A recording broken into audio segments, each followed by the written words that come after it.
Praise the Lord.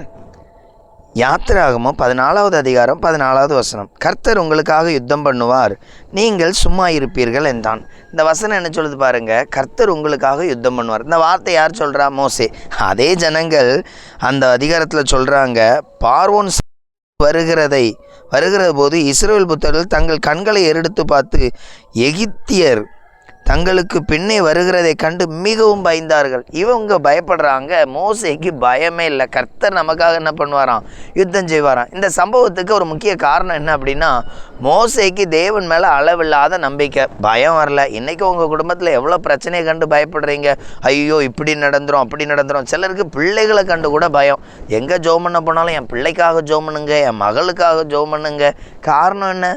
ஆண்டவரோடு இருக்கிற உறவு, ஆண்டவருடைய வார்த்தை குறைவாக இருக்குது.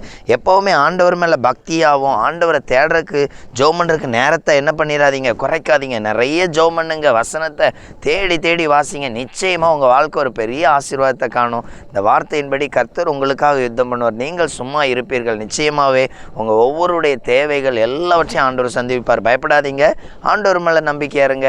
ஆமேன்.